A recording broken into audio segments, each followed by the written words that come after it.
హైకోర్టులో అంబటి రాంబాబుకి అయితే ఒక దిమ్మ తిరిగే షాకే తగిలింది.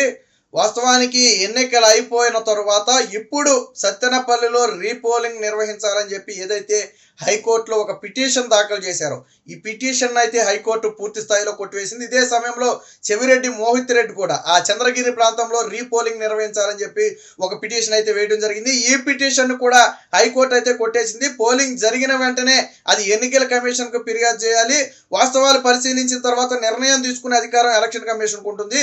ఇప్పుడు దీని మీద మేము ఎటువంటి చర్యలు తీసుకోలేం, దీని మీద ఎన్నికల కమిషన్ కి ఎటువంటి ఆదేశాలు కూడా మేము ఇవ్వలేమని చెప్పి హైకోర్టు చాలా స్పష్టంగా చెబుతూ పూర్తిగా పిటిషన్ ను కొట్టివేయడం అయితే జరిగింది. వాస్తవానికి ఏదైతే మాచర్లలో జరిగినటువంటి ఘటన మనం చూసాం. పిన్నెల్లి రామకృష్ణారెడ్డి చేసినటువంటి అరాచకం కానివ్వండి, ఆ పోలింగ్ బూతులు రిగ్గింగ్ చేసే ప్రయత్నం కానివ్వండి, ఈవీఎంల ధ్వంసం కానివ్వండి, ఇవన్నీ మనం చూస్తూనే ఉన్నాం. వాస్తవానికి సత్తెనపల్లిలో అంబటి రాంబాబు తలకిందులుగా తపస్సు చేసినా గెలిచే పరిస్థితి లేదు. ఒకవేళ నిజంగా ఏదైనా రిగ్గింగ్ జరుగుంటే దానికి సంబంధించినటువంటి ఆధారాలు అటు ఎన్నికల కమిషన్ కి ఇటు కోర్టు ముందు కూడా ఉంచాల్సి ఉంటుంది. బట్ ఎటువంటి ఆధారాలు లేకుండా కేవలం ఆరోపణల నేపథ్యంలోనే రీపోలింగ్ నిర్వహించాలని కోరటం, అది కూడా ఎన్నికల కమిషన్ దగ్గర బలంగా వినిపించాల్సిన వాదనను అక్కడ వినిపించకుండా హైకోర్టులో వినిపించడంతో హైకోర్టు అయితే దీన్ని కొట్టేసినట్టుగా అయితే తెలుస్తుంది. రీపోలింగ్ నిర్వహించాల్సిన ఆవశ్యకత అక్కడ లేదు అని హైకోర్టు అయితే చాలా స్పష్టంగా చెప్పినట్టు తెలుస్తుంది. ఇక ఎలక్షన్ కమిషన్ కూడా ఎన్నికల తర్వాత చెప్పింది చాలా స్పష్టంగా. టీడీపీలు కూడా కొంతమంది కొన్ని చోట్ల రీపోలింగ్ నిర్వహించాలని చెప్పి కోరటం జరిగింది. బట్ అవన్నీ పరిశీలించిన తర్వాత ఇప్పటి వరకు ఎక్కడా కూడా రీపోలింగ్ నిర్వహించాల్సిన స్థాయిలో ఎక్కడ ఏమీ జరగలేదు. చెదురు మొదరు ఘటనలు కొన్ని చోట్ల జరిగినా అక్కడ అంటే పూర్తి స్థాయిలోనే అదుపులోనే ఉంది. అంటే రిగ్గింగ్ లాంటివి అయితే ఎక్కడ జరగలేదు. కేవలం చిన్న చిన్న అలజడులు అయితే జరిగాయని చెప్పి ఎన్నికల సంఘానికి చెందినటువంటి ముఖేష్ కుమార్ మీనా తర్వాత వివరణ కూడా ఇవ్వడం జరిగింది. సో కాబట్టి ఎక్కడ కూడా రీపోలింగ్ అనౌన్స్మెంట్ అనేది చేయలే. వాస్తవానికి చేస్తుంటే ఇప్పుడు జరిగేది. కానీ దీన్ని ఏం చేశాడు అంబటి రాంబాబు, ఏదో సత్తెనపల్లిలో ఎలాగ ఓడిపోతానని తెలిసేమో, బహుశా ఒకవేళ రీపోలింగ్ పెడితే ఈసారి ఏదో చేసి గెలవచ్చు అనుకున్నాడు ఏమో తెలియదు. కానీ సత్తెనపల్లిలో రీపోలింగ్ పెట్టాలని చెప్పి హైకోర్టును ఆశ్రయించాడు. ఇదే సమయంలో చెవిరెడ్డి మోహిత్ రెడ్డి కూడా చంద్రగిరి ప్రాంతంలో రీపోలింగ్ పెట్టాలని చెప్పి ఒక పిటిషన్ అయితే వేయడం జరిగింది. సో ఈ రెండు పిటిషన్లు కూడా హైకోర్టు ఏకకాలంలో కొట్టేయడంతో ఇప్పుడు వాళ్ళకి అంటే ఒక రకంగా ఏంటంటే ఇది ఒక పెద్ద ఎదురు దెబ్బలాగా చెప్పుకోవచ్చు, లేదా ఒక చెంప దెబ్బలాగా చెప్పుకోవచ్చు. ఎందుకంటే ఎన్నికల కమిషన్ దగ్గర వినిపించాల్సిన వాదనని వీళ్ళు హైకోర్టులో వినిపించే ప్రయత్నం చేశారు. వాస్తవానికి నిజంగా జరగాలంటే మాచర్ల లాంటి కొన్ని ప్రాంతాల్లో రీపోలింగ్ జరగాల. పిన్నెల్లి ధ్వంసం చేసినటువంటి ఈవీఎంలు ధ్వంసం చేసినటువంటి పాల్వాయి లాంటి పోలింగ్ బూతుల్లో ఎంత విధ్వంసం జరిగిందో మనం చూసాం. అలాగే కొన్ని పోలింగ్ కేంద్రాల్లో టీడీపీ నేతలనే ఓట్లు వేయడానికి వచ్చిన వాళ్ళని కూడా తరిమేసిన పరిస్థితి. సో అలాంటి ప్రాంతాల్లో రీపోలింగ్ జరగాల. కానీ ప్రశాంతంగా పోలింగ్ జరిగినటువంటి సత్తెనపల్లిలో రీపోలింగ్ జరగాలని కోర్టులో పిటిషన్ వేయటం అంటే ఇది ఒక రకంగా ఓటమి భయమే. అది కూడా హైకోర్టులోనే పిటిషన్ వేశారంటే కేవలం ఇదేదో మభ్య పెట్టడానికి, అలాగే హైకోర్టు నుంచి ఏదైనా ఆదేశాలు తెచ్చుకుని మళ్ళీ రీపోలింగ్ చేయడానికి. ఎందుకంటే కేంద్ర ఆల్రెడీ ఎన్నికల సంఘం రీపోలింగ్ లేదని తేల్చి చెప్పేసింది, అటువంటి ఘటనలు జరగలేదని కూడా చెప్పింది. రెండోది, మనం ఏదైనా రీపోలింగ్ కోరాలి అంటే దానికి ఒక ఆధారం ఉండాలా. ఇప్పుడు పాల్వాయి పోలింగ్ బూత్ లో ఈవీఎంలు ధ్వంసం అయ్యాయి, కానీ ఎలక్షన్ కమిషన్ ఏం చెప్తుంది, దాని బ్యాకప్ డేటా అంతా సేఫ్ గానే ఉంది కాబట్టి అక్కడ ఎటువంటి రీపోలింగ్ అవసరం లేదు, పోలింగ్ ని కంటిన్యూ చేసామని చెప్పి చెప్తున్నారు. సో అలాగే ఏదైనా ఘటనలో జరిగిన ఆధారాలు ఉంటే ఖచ్చితంగా రీపోలింగ్ కోవటంలో తప్పులేదు.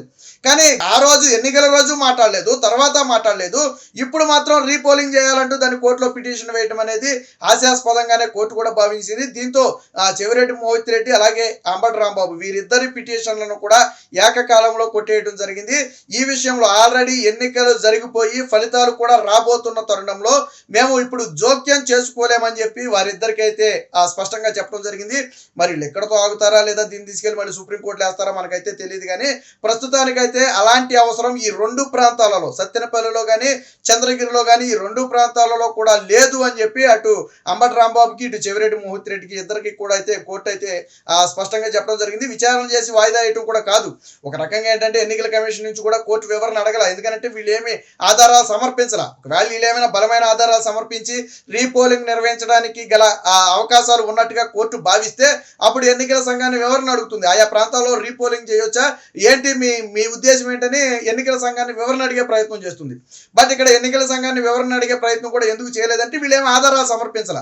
మనకు తెలుసు కదా, వైసీపీ ఆధారాలు ఏమి ఉండవు, కేవలం నోటుతోనే ఉంటుంది. నోటుతో చెప్పడమే తప్ప క్షేత్రస్థాయిలో ఏబి వెంకటేశ్వర వ్యవహారం చూడండి, నోటుతో ఆయన అనేక అక్రమాలు చేశాడు, అవినీతి చేశాడు, లాబింగ్లు పాల్పడ్డాడు, దోచేశాడు అని చెప్పి రకరకాల మాటలు మాట్లాడారు. చివరికి ఆధారాలు చూపించే సమయానికి ఏం ఆధారాలు చూపించాల, క్యాట్ అందుకే కదా కొట్టేసింది.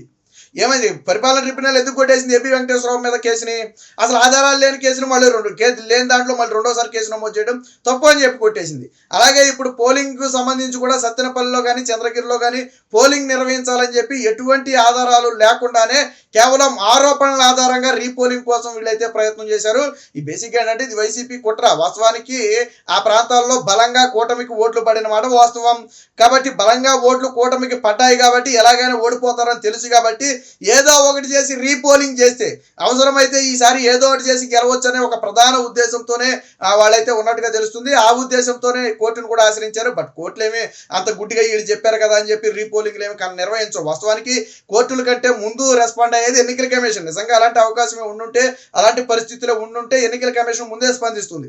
నేను ఇందాకే చెప్పినట్టు మాచర్ల లాంటి ప్రాంతాల్లో రీపోలింగ్ పెట్టాలి అంటే అవకాశం ఉంది. ఎందుకంటే ఈవీఎంలు బద్దలు కొట్టారు, దానికి ఒక అర్థం ఉంది. కానీ సత్తెనపల్లి లాంటి ప్రాంతాల్లో కానీ చంద్రగిరిలో కానీ ఇలాంటి ఘటనలు ఏవి జరగలేదు. అయినప్పటికీ ఏదో జరిగిపోయింది, రీపోలింగ్ పెట్టాలని చెప్పి వీళ్ళు కోరటం అనేది కేవలం ఓడిపోతున్నారు కాబట్టి మభ్య పెట్టడం కోసం అనేది అర్థమవుతుంది. దీంతో కోర్టు కూడా ఈ విషయంలో అయితే మేము ఇప్పుడు జోక్యం చేసుకున్నాం. ఆల్రెడీ టైం కూడా అయిపోయింది కాబట్టి ఫలితాలు కూడా రాబోతున్నాయి కాబట్టి ఇలాంటి సమయంలో అయితే మేము ఎన్నికల కమిషన్ తీసుకున్న నిర్ణయంలో మేమైతే జోక్యం చేసుకోలేమని చెప్పడంతో వీరిద్దరి గొంతులో ఇప్పుడు పచ్చి వెలక్కాయ పడినట్టయింది.